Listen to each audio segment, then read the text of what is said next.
Stan Lee was the godfather of the comic book world. He was also the king of the Marvel Universe. But he's not being paid the way you might think based on that title.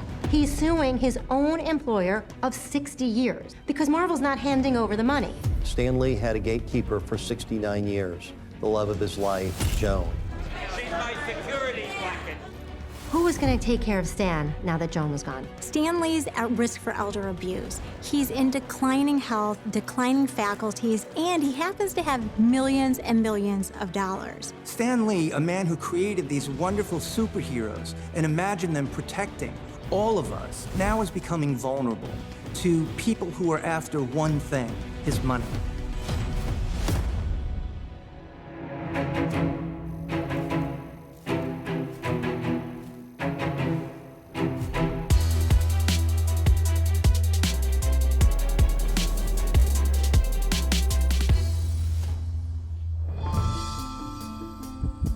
When a celebrity checks out, there's no shortage of people ready to cash in. There's a ton of money to be made on the backs of dead celebrities, and with millions of dollars at stake, the battles over the estates of the rich and famous can lead to some serious drama. This is the story of how the godfather of comics, Stan Lee, earned his mega millions, and the drama that ensues in the final year of his life that puts both his well-being and fortune in jeopardy. When Stan Lee dies on November 12, 2018, his legions of fans all over the world mourn the loss of the comic book legend and Marvel figurehead. You know, Stan was a hero to a lot of people, and he was one of my heroes. Lee was 95 years old and had been in the superhero business for nearly 80 years. His showmanship had helped to launch the massively lucrative Marvel Universe movie and TV franchises. Stan Lee was the godfather of the comic book world. He was also the king of the Marvel Universe. Stan Lee had a hand in creating approximately 60 superheroes, including some of his most famous, Spider-Man, the Hulk, Iron Man, and Black Panther. It's been reported that Stan Lee was worth $50 to $70 million upon his death. Though details about his estate are tightly guarded, it's thought to include homes in Los Angeles, a condo in San Diego, valuable comic book memorabilia, fine art, and sports cars. During his life, Stan Lee played an integral part in the rise and popularity of comic book conventions, which have become huge fan events all over the globe. His personal endorsements and appearances earned him millions. You're talking about 10, 20 bucks a signature, but in Stan Lee's case, a couple $100 a signature. You're signing hundreds, thousands of items over a weekend. That is huge money. By the time Comic-Con becomes a thing, Stan Lee is earning $800,000 in appearance. But behind closed doors, during the final year of his life, smiling Stan the Man is embroiled in a story that rivals the best of Marvel comic sagas.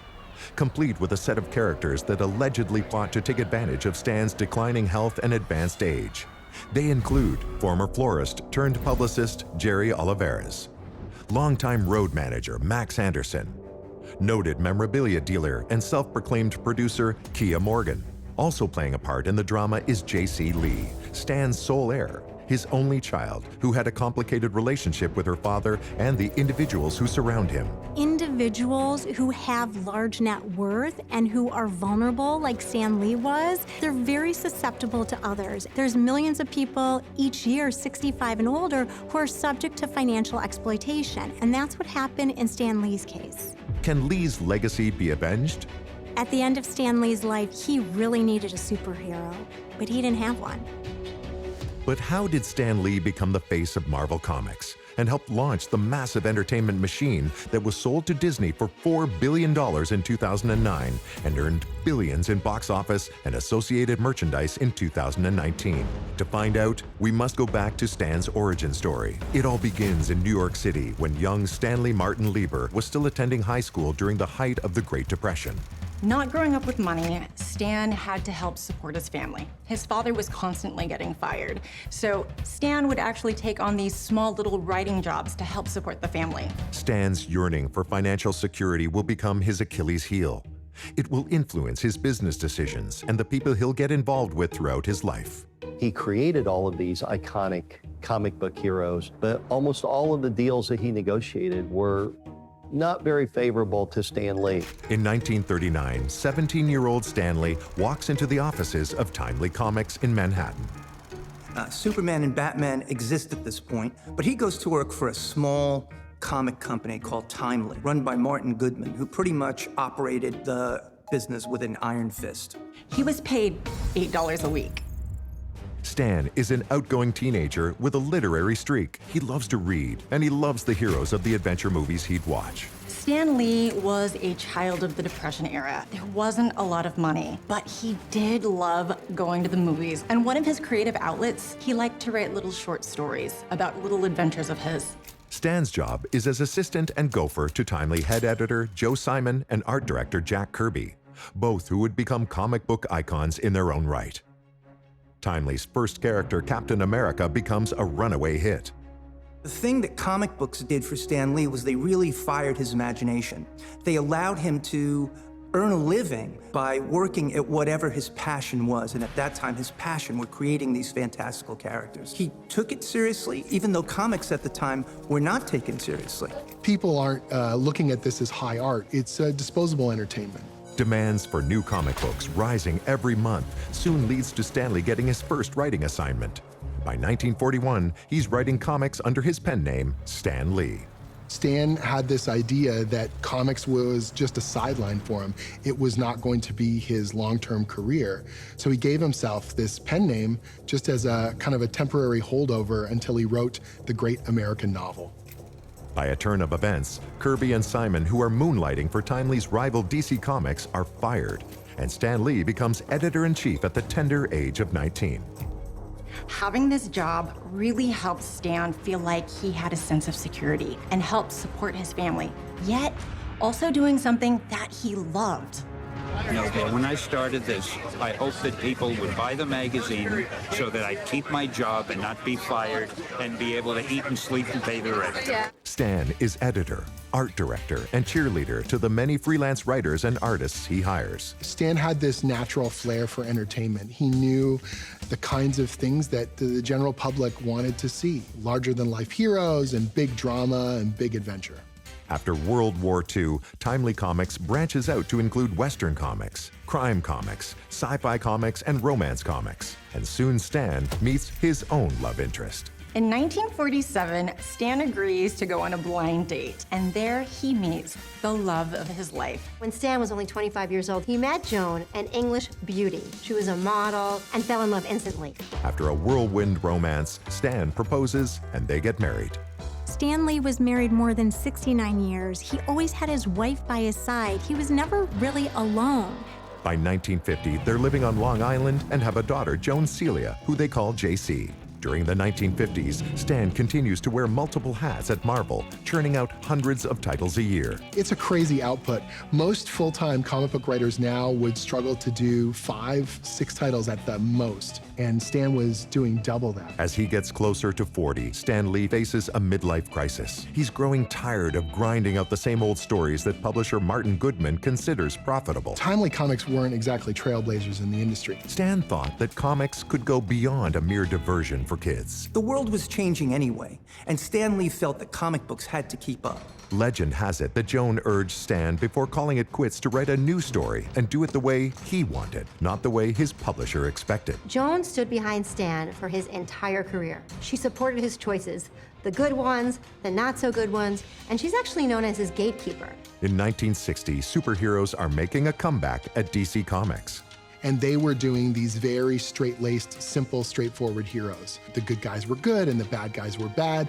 A lot of the DC characters seemed to be kind of stale. They weren't very inventive. Stan Lee's new type of superhero will herald the silver age of comics. When Stan really dug in and started to write the superhero stories he wanted to do, he gave these characters feet of clay. All of a sudden, they had weaknesses and foibles.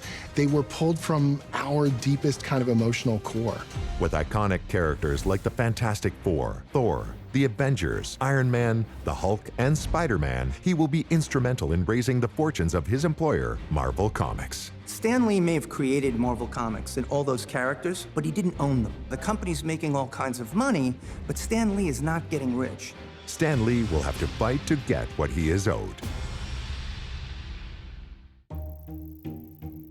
When comic book creator Stan Lee dies in 2018, fans from all walks of life, including celebrities, mourn his passing and pay tribute.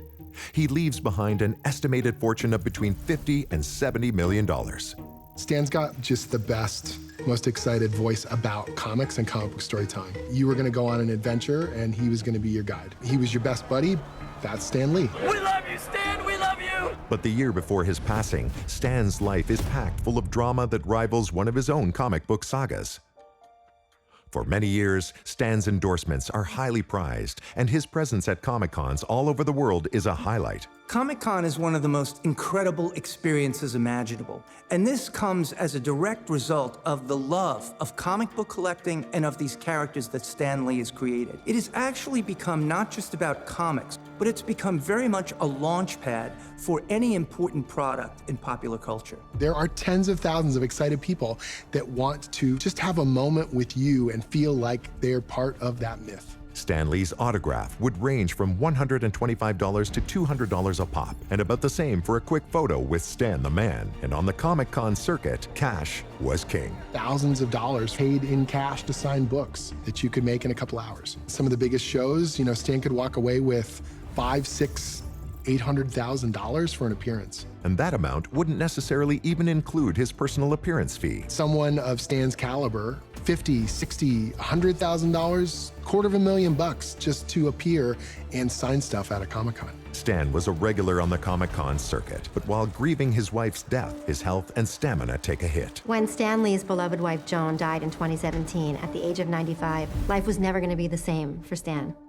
They had been married almost 70 years. He was becoming increasingly frail. Who was going to take care of Stan now that Joan was gone? After Joan's death, Stan Lee has a series of associates and caretakers in his camp. He's hard of hearing, he can't read or drive, he gets easily confused, he's ripe to be taken advantage of. Stan Lee is in his mid-90s, and he has millions of dollars. Think about the vultures that would land in his life.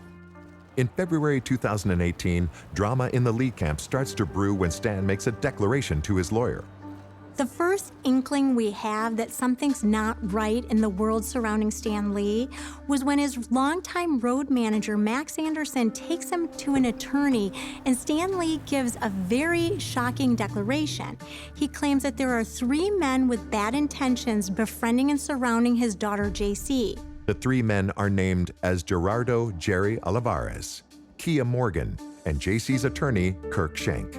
The document also condemns JC's behavior. She was spending somewhere between $20,000 and $40,000 a month on what? We don't know. Stan Lee had accused her of being unkind to him, being controlling. It's really unusual to have someone go to an attorney's office and give a declaration like this. A few days after the declaration is made public, Stan Lee apparently fires his lawyer. Subsequent to this, Stan Lee goes to Comic-Con. This is normal for him, but what's not normal is who he goes with. Max Anderson, who's worked for more than a decade as Lee's road manager, is absent at the Silicon Valley Comic-Con. Accompanying Stan is Kia Morgan, one of the men Stan named in the declaration to his lawyer. So would-be producer, memorabilia collector, controversial young man, became Stan Lee's business manager. Mark Rossler is the founder and CEO of CMG Worldwide, the business agent of hundreds of celebrities and their estates. His company often deals with celebrity memorabilia, and in that capacity, he had direct dealings with Kia Morgan. Kia Morgan collected a lot of memorabilia, particularly Marilyn Monroe, Joe DiMaggio, and President Kennedy memorabilia. He asked to meet with me, and he proceeded to accuse me of stealing some of his papers, and it was one of the strangest meetings I've ever had. A video shot by a fan at Stan's autograph session at the Comic-Con causes a stir online over his appearance and demeanor. The ordinarily energetic Stan appears frail and exhausted. Rumors of elder abuse start to circulate. All of us were looking at that and kind of wondering, when is this going to stop? Stan needs to retire for real and just kind of celebrate all the amazing things he's created, not get squeezed out to the last of his life. How tragic is this? A week after the Silicon Valley Comic-Con, Stan Lee issues a video on his social media channel. He makes a video that Kia Morgan films, making clear to the public that he actually loves his daughter, that he isn't worried about her, and that Kia Morgan is a fabulous guy. Stan's statement has the media and fans buzzing. It's extremely suspicious. Kia Morgan, one of the individuals who was named in the declaration by Stan Lee, is the person who allegedly filmed the video of Stan Lee recanting the declaration. It raises a lot of question marks. In 2018, Stan Lee is Marvel Comics' most recognizable ambassador. It's a Marvel world now, and we're all just living in it. But back in 1961, no one knows who he is when he launches the first of the many iconic superhero characters that will usher in the Silver Age of comics. I was a huge comic fan growing up, and my childhood coincided with the Silver Age of comics. And when he begins to create characters like the Fantastic Four, he's looking to do something different. In 1961, Stan Lee and artist Jack Kirby create the Fantastic Four to compete with DC Comics' Justice League. To Stan Lee's delight, the story about a group of superheroes, two who happen to be romantically involved, is a hit. Soon after, Timely Comics becomes Marvel Comics. A really good comic not only gets you in the door, but it hooks you every single month. They've got these really powerful cliffhangers, they've got romance, they've got action and drama. You want to find out what's going to happen next issue. The popularity of the Fantastic Four leads Marvel's publisher Martin Goodman to raise the price of comic books from 10 cents to 12 cents. 12 cents was a lot of money for a kid back then, but it didn't matter. You had to know what happened. From 1962 to 1968, Stan Lee co-creates some of the most popular Marvel superhero characters, including Thor, the Hulk, Doctor Strange, the X-Men, Daredevil, the Avengers, Iron Man, Black Widow, and Black Panther. Working for Marvel now, it's obviously a huge corporation, and you feel the weight of that responsibility, but we're all still building on the foundation that Stan and Jack and everyone else built in the first place. You know, the nickname for the Marvel Universe was the House of Ideas. In 1962, Lee co-creates one particular superhero that he'll always be closely identified with. Spider-Man is an absolute game changer, both for Marvel and kind of the industry at large. Up till that point, teenage characters were usually just sidekicks. Spider-Man's something really different. So I was sitting around wondering what to do, and I saw a fly crawling on the wall. And I said, gee, wouldn't it be something if a character could stick to the wall or a ceiling like an insect? I had my hero, but what would I call him? So I thought, well, I could call him Insect Man, but that didn't sound dramatic. I thought, Mosquito Man? Nah. And then I just went down a list of names, and when I came to Spider, I thought, Spider-Man. He looked like the kid down the street. He was kind of scrawny, he was kind of anxious, and he was totally nondescript, except when he put on his costume. There's a really neat parallel to like going through puberty and trying to figure yourself out, and the readers jump on board.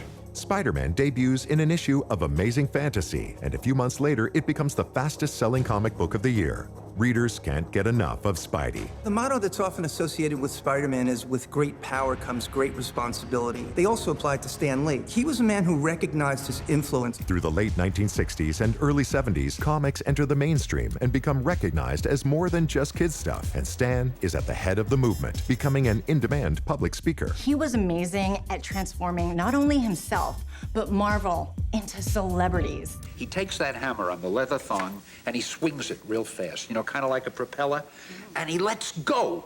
Now, he swung it so fast that when he lets go, that hammer is gonna go, but the thong is still attached to his wrist, see? So off he goes after it. Yeah. He is the name that gets associated so closely with Marvel because he's such a vocal, showman and salesman for the Marvel universe and the Marvel concept. A lot of these artists that he's working with, they're not as outgoing and they don't have that public persona.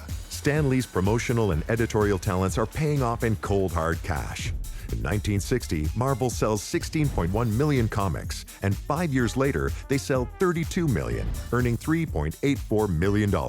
But Stan isn't personally benefiting from the profits. In 1968, Martin Goodman sells Marvel Comics for $15 million, which is a lot of money for a product that cost 12 cents. That $15 million that he cleared went directly into his pocket. Stan does do something uncharacteristic. In 1972, he threatens to quit if he isn't made publisher. The new owners, Cadence Publishing, grant him the role, and he gets a bump in salary. And so while Stan Lee has a higher salary, he doesn't have any more ownership interest in it. To subsidize his salary, Stan begins to write the Spider-Man syndicated strip. It debuts January 3rd, 1977 in 100 newspapers at first, and by 1978, 400 newspapers pick it up. 20 years on, Lee will be making about $125,000 annually for the comic strip. But in 1975, Marvel faces trouble. The company's president had been falsifying financial records to make the company look profitable. In reality, Marvel has lost $2 million in the first half of 1975 alone. When a replacement president is installed, his mandate is to turn things around in 2 years. Otherwise, there might not be a Marvel Comics. Stan Lee is fortunate to keep his job, but he also has to think about keeping comic books relevant as we're moving into the early 70s. Stan's idea is to take Marvel to Hollywood. In 1977, Stan relocates his family to Los Angeles to set up Marvel's West Coast office. That same year, The Incredible Hulk debuts on TV. We look at it now and it's a little bit corny, but it really did grab the public. While Stan Lee is credited as a consultant, he has very little to do with the series. It's owned and produced by Universal Television, but the TV show paves the way for Stan to pitch studio execs on the goldmine in Marvel properties. Stan always had an ultimate goal. As much as he loved movies as a little boy, he really could imagine his Marvel characters up on the big screen. And Hollywood's not buying, at least not at first. No film studio sees the potential in superhero sagas. It would take another 20+ years before Stan's vision of the Marvel Universe on the silver screen becomes a reality. The movies will ultimately go on to rake in billions of dollars, but Stan Lee will have to make a superhero effort to fight for what is rightfully owed to him. So he decides to sue Marvel. Think about this. He's suing his own employer of 60 years because Marvel's not handing over the money. When Stan Lee, the creator of Spider-Man and dozens of iconic superhero characters, dies in 2018, he's been in the comics business for almost 80 years. His net worth is estimated to be between $50 and $70 million. To the general public, Stan Lee is the godfather of comics. He is the master of the Marvel Universe, the one that most people associate with the entire comic book medium. In the months before his death, many fans feel Stan has earned the right to bask in the glow of his hard-won fortune. But that's not to be. In 2018, he's thrown into a tumultuous storyline that will rival any of his superheroes' adventures. Things had been weird in Stan Lee's life for a while, but in 2018, they get really weird. He's hard of hearing, he can't read or drive, he gets easily confused. He's ripe to be taken advantage of. Stan Lee is fighting pneumonia when he files 2 lawsuits. The first against Jerry Olivares for fraud and elder abuse. Who is this character, Jerry Olivares? He started off as a florist, becomes a publicist, and next thing you know, he's Stan Lee's caregiver? The lawsuit accuses Olivares of writing himself a $300,000 check and buying an $850,000 condo with misappropriated Lee funds. And then there's the blood he allegedly steals. Jerry Olivares was accused of obtaining a vial of Stan Lee's blood in order to create some sort of DNA, one-of-a-kind Stan Lee autograph. Now, that's not only just weird, it's creepy. The second lawsuit sues Stan's longtime business partners at POW Entertainment for conspiring to pilfer his identity and claims $1 billion in damages. His partners deny all allegations and issue an open letter to fans expressing their concern that Stan is being manipulated.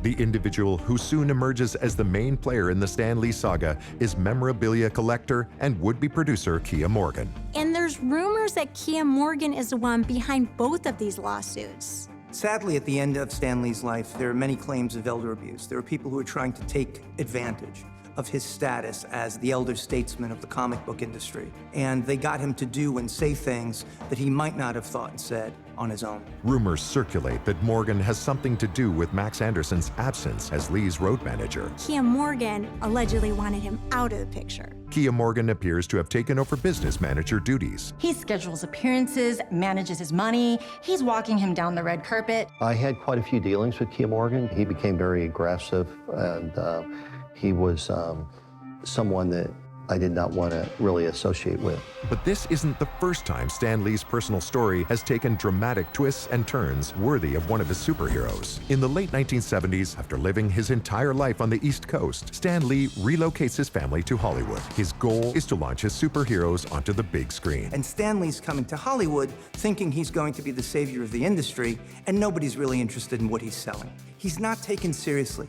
Comic books aren't taken seriously. But in 1986, Stan Lee's Hollywood dreams look like they're sparking to life. Nothing really changes about the perception of comic books at movie studios until New World Pictures buys Marvel Comics for $46 million.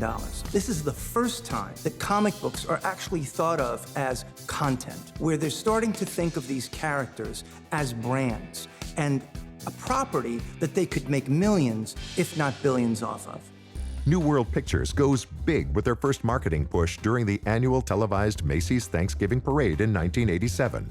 There was a 9,522 square foot helium balloon of Spider-Man. The balloon cost $300,000 to manufacture. It floated over thousands of people in the parade and was watched by 80 million people on television. With the popularity of Marvel cartoons, Stan himself was also helping to expand the company's merchandising revenue stream. Because these characters are larger than life, they are icons. So those symbols and those colors associated with them, that artwork and imagery, you can put it on anything. In 1990, Marvel's sales eclipsed $70 million with an additional $11 million from licensing. There's an entire industry around memorabilia, now more than ever. Kids and adults are obsessed with these characters, and you can brand them in an infinite number of ways. Marvel's blockbuster balloon loses air when New World goes bankrupt, but is quickly snapped up by millionaire businessman Ronald O. Perlman. In 1991, Marvel Comics changes hands again. This time it's businessman Ron Perlman of Revlon Cosmetics who sees in Marvel a mini Disney, and he pays $82.5 million for it. This is almost twice of what it sold in 1986. He also recognizes the genius of Stan Lee, and he triples his salary. And while this is great news for Stan Lee, it doesn't give him any more ownership interest in the very characters he's creating. But unfortunately, in 1998, Perlman goes into bankruptcy and Marvel's ownership is awarded to the Toy Biz Company. As a result, Stan Lee's lifetime contract is now void. When Toy Biz offers him a new contract at a severely reduced salary, Stan exercises his right to negotiate an exit deal. Stan is awarded more than $800,000 annually for life, as well as a $500,000 pension for his wife Joan and daughter JC, should he predecease them, and a 10% stake in the future of Marvel films and TV profits. Stan Lee was very happy with that at his stage in life. At 75 years old, Stan Lee strikes out on his own with Stan Lee Media. His business partner is former lawyer Peter Paul. Most people would be retired, and he is still out there pushing the brand, trying to get stuff going. In 2000, at the height of the dot-com boom, the company goes public. And Wall Street values the company at $31 a share. This makes the company worth $350 million. Stan Lee's annual salary is $272,500, but it's soon revealed that Paul is under investigation by the FBI for securities fraud and theft. Paul was running a Ponzi scheme. There were various documents that were signed by Stan that implicated him in some of this wrongdoing, but those signatures were probably either forged or stamped by Mr. Paul. And although Stan Lee was never charged with anything and the investigation was dropped, it really wiped the company out. As for Paul, he flees to Brazil in 2000 and is extradited back a few years later. He ultimately goes to prison for 10 years for bilking various parties out of $25 million. But like his web-slinging superhero, Stan Lee bounces back quickly, and in 2001, along with his lawyer Arthur Lieberman and producer Gil Champion, he forms a new company, POW Entertainment. The one thing I think we do have to say about Stan Lee is that he's not afraid of change. And to top it off, Stan's big screen dreams for Marvel superheroes are finally coming to fruition. In July 2000, X-Men, directed by Bryan Singer, premieres. It hits a record $54.5 million in its opening weekend and makes $296 million worldwide. In May 2002, Spider-Man, directed by Sam Raimi, hits theaters. The movie becomes a global phenomenon, earning $821 million, and Stan Lee becomes a rock star. But he's still not making rock star millions.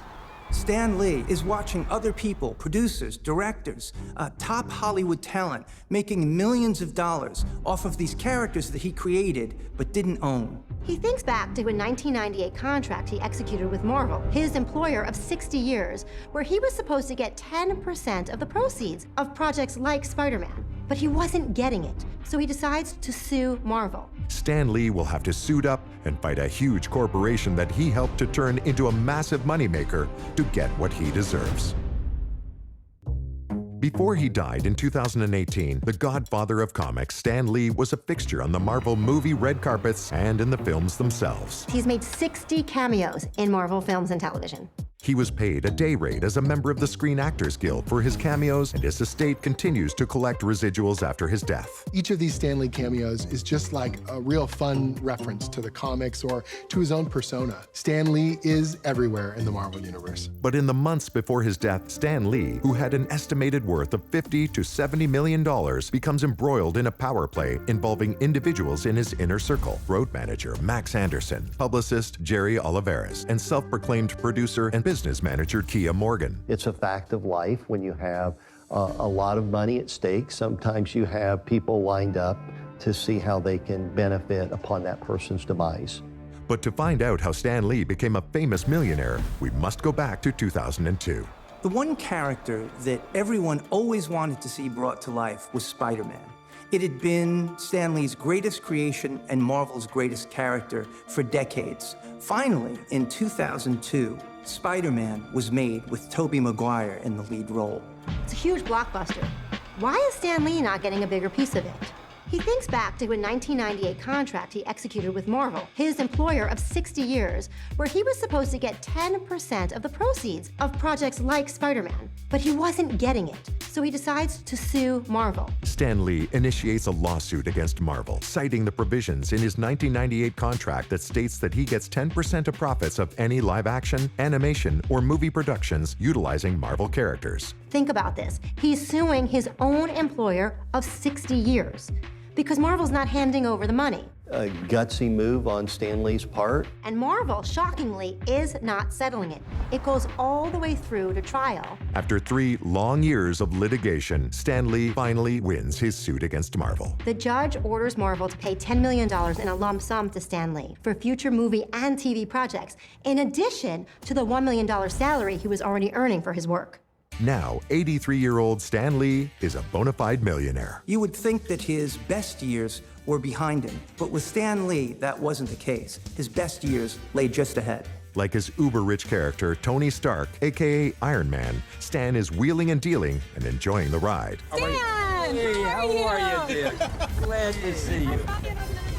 You look lovelier than ever. Wow. Stan hosts and produces various TV and digital productions and becomes a beloved fixture on the Marvel movie red carpet. I have been on red carpets for Marvel movies, and to hear the fans,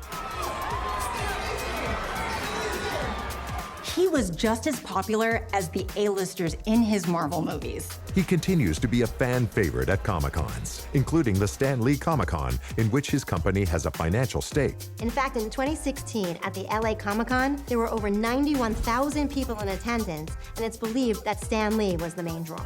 We had a quick little conversation before he did one of his photo sessions. It was incredible. He is excited. He is warm, and he wants you to feel like it's just you and him all over again reading the books. Stan's signature has the Midas touch. In 2002, his personal copies of key Marvel Comics and Spider-Man comic strip art fetched just shy of $200,000 at auction. Something from the Silver Age in great condition, and then you get it autographed by Stan, that can be worth tens of thousands, some cases hundreds of thousands of dollars.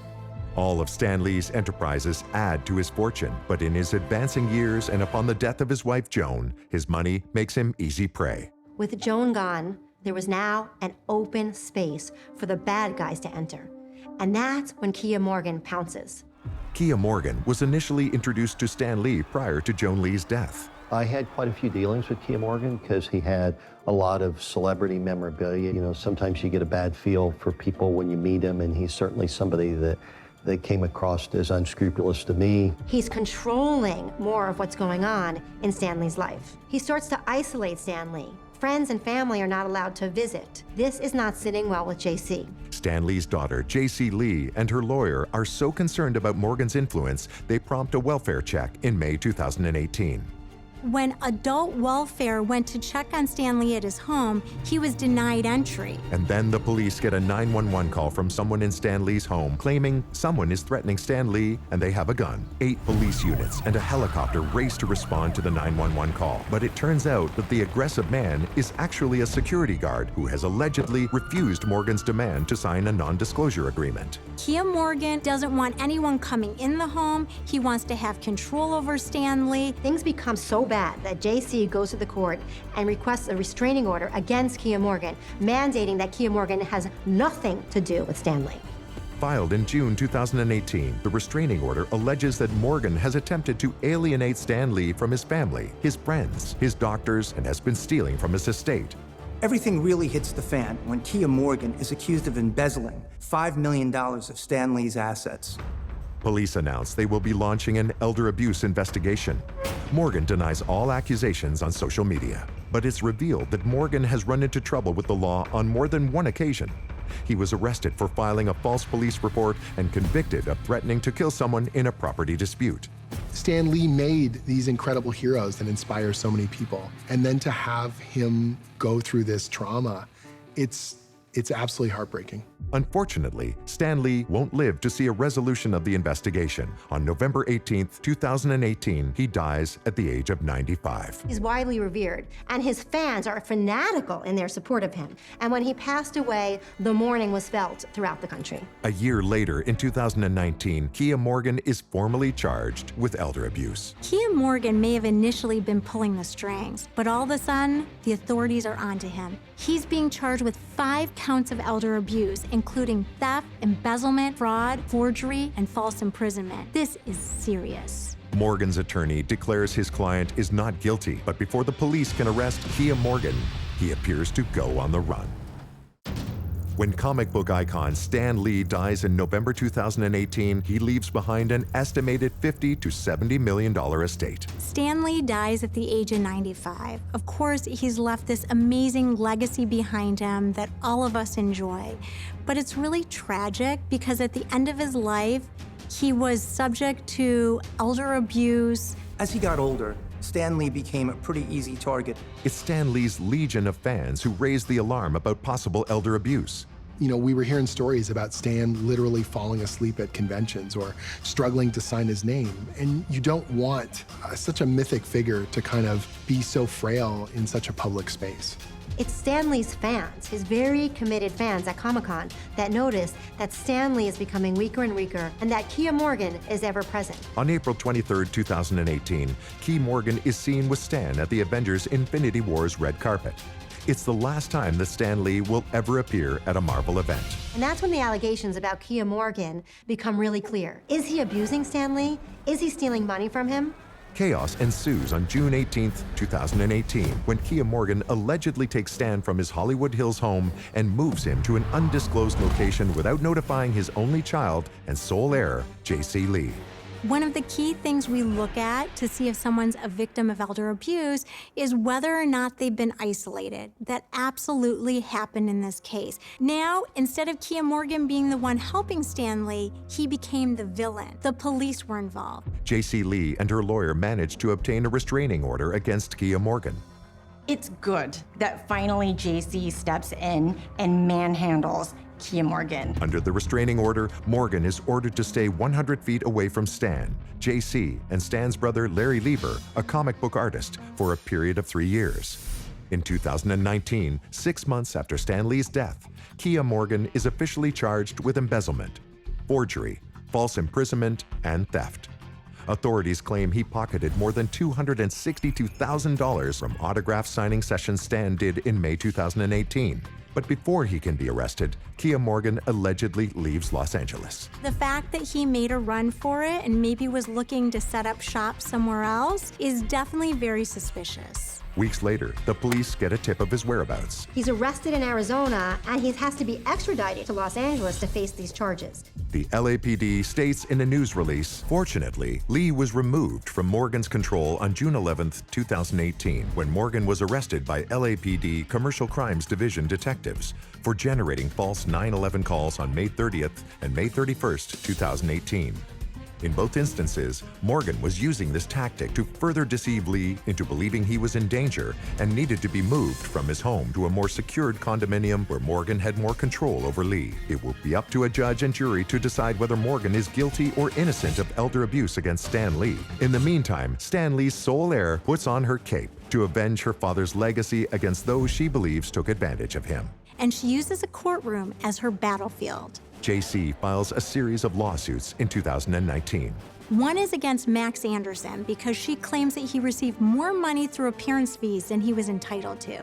In the suit, J.C. Lee claims that her father made over $800,000 from an appearance at a New York Comic-Con, but Anderson raked in nearly $700,000 despite only being due to receive 10 to 25%. The other lawsuit is against Stan Lee's partners in POW Entertainment, alleging they took advantage of her father's lack of business and legal acumen to steal his intellectual property rights. She wants those rights to go back to her father's estate. Stan Lee himself had filed a similar suit in 2018. POW sought to have it dismissed, and it was later dropped. It appears that perhaps somebody else, allegedly Kia Morgan, was behind that. POW Entertainment has consistently denied any wrongdoing. In 2020, a federal court judge deemed the lawsuit frivolous, stating it had no merit and dismissed it. In his order, the judge states that the case was factually and legally baseless and filed without a reasonable and competent inquiry. She received a huge slap on the wrist when they said, we're going to penalize you $1 million and your lawyers $250,000 for filing frivolous lawsuits. This judge goes on to say, Stan Lee was a superhero in and of himself,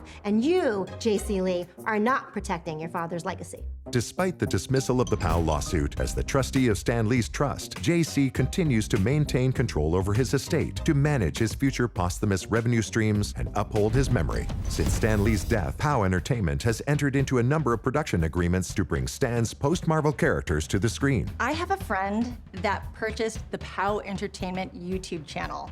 It's turned into Marvelous TV. He inherited over 800,000 subscribers, so there's obviously still money generating there. The legacy goes on. And despite the turbulence of Stan Lee's final months, it's safe to say his contribution to pop culture is enduring and continues to inform one of the most lucrative entertainment empires to date. Stan Lee rose up from a hard-scrabble Depression-era childhood to become one of the most important pop cultural figures in history. And he did that by creating a whole new kind of hero. The Marvel heroes are the biggest ones around. They speak to something really powerful inside each of us. If we're doing our job right as Marvel creators, we're not trying to freeze the world at the moment that Stan was gone, but we're trying to carry these characters into the future the way Stan would have. Here's our special guest, Stan Lee. And you like to read comics, of course. Yeah. And of course you love to read Marvel comics. Yeah. I like you. Now,